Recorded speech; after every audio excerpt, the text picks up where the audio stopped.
Okay, raise your hands. We got questions for Mark.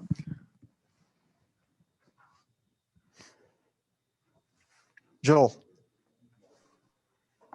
Hey, Mark, you hit a big three with about 4 minutes to go there in that second half. What were you thinking when you hit that three? I mean, I think Jeremiah just grabbed a rebound after Drew's layup, and they were scrambling, and it was just a perfect pass out, and I just nailed it. I think right then and there we got a lot of energy from the crowd and stuff like that, and we just kept it going to finish out the rest of the game. Dave Matter. Mark, what made their style kind of a tough matchup? They have the long possessions, they shoot a lot of threes, and either offensively or defensively. What made this kind of a tough matchup for you guys at first? They're a good team, but you really got to stay locked in. In the stance. That's what Coach was preaching the whole time when we were preparing for them. You got to stay locked in the stance because they run so many actions throughout the one possession that you just have to stay ready. But we stuck to our principles and did a great job in that second half. In the first half, they were making some shots, but the second half, we really came strong. Gabe Darmond.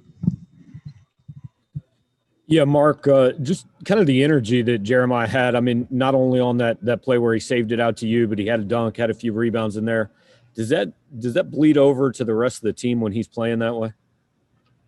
Yeah, he definitely, it definitely carries over to everyone. Just how recently, just how he's been rebounding, running the floor, talking on defense. It just carries over to everyone where all 5 guys on the court are just talking and bringing that energy that he's bringing. So he's definitely, doing a great job on the defensive end, just being a great defender.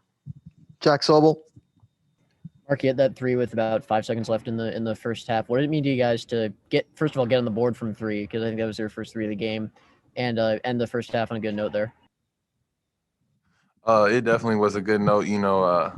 We started off a little slow, but those last 7 minutes, I say we definitely came back and, got to our brand of basketball and, had a lot of energy defensively and reeled off some stops. And I think it just really, helped us carry right into the second half. We came in the first 4, we did a great job and just kept it pushing after that. Colin.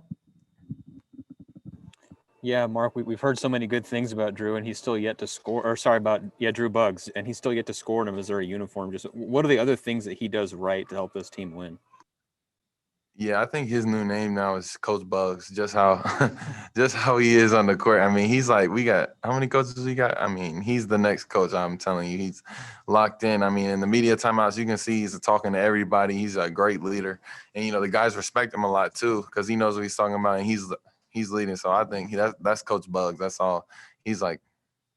He's gonna be a coach one day. I'm telling you. Mason.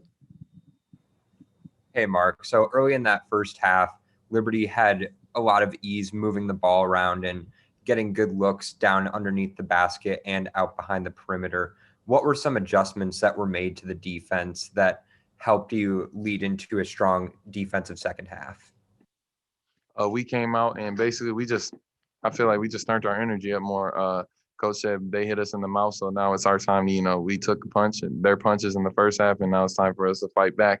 We really just ramped it up defensively, got on our line, and I feel like the talk was a lot more. It was infectious. Like all 5 guys on the court were talking, and we were one. So I think that's really what played a big part. We did a great job. Corte. Hey, Mark, in that big run you guys went on to kind of put the game away in the second half, what role did the crowd play in that? It seemed like they actually got into it even though there weren't too many people here.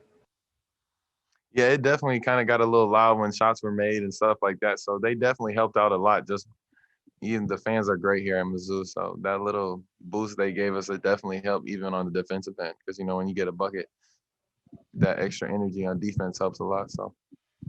Okay, last 2 questions for Mark, Dave Matter, and then Suuchi. Mark, did you guys talk at all about not having to overlook this game because what's coming up on Saturday, or is this group veteran enough to where doesn't come up? I think we're just looking. Obviously, the bragging rights game gets a lot of hype to it, but I just think we're looking at it as another game. We're trying to get another win, and like Coach Martin says, you just got to keep doing what you normally do to prove yourself, to get the respect you deserve. So we're just looking at it as another game and just going in ready to play. I mean, obviously the Illinois game is going to be exciting, a lot of intensity, but I just think we're going in ready and just trying to keep it moving and get another W. Swoochie? Mark, scoring obviously hasn't been a struggle for you this season. Just are things maybe a little easier once you kind of show that you can drive to the basket, and defenders maybe have to kind of adjust for that? Yeah, it definitely is, and I feel like just playing off of Bugs and Bugs and Drew and X, they get in the lane so easy. It's easy for me to just slide in open spots, and if people are running at me, then I've improved my ball handling. So it's definitely I'm not really worried about scoring. I care about defense more, but it's definitely easy playing with those guys. Mark, we'll let you go. Congratulations. Thank you.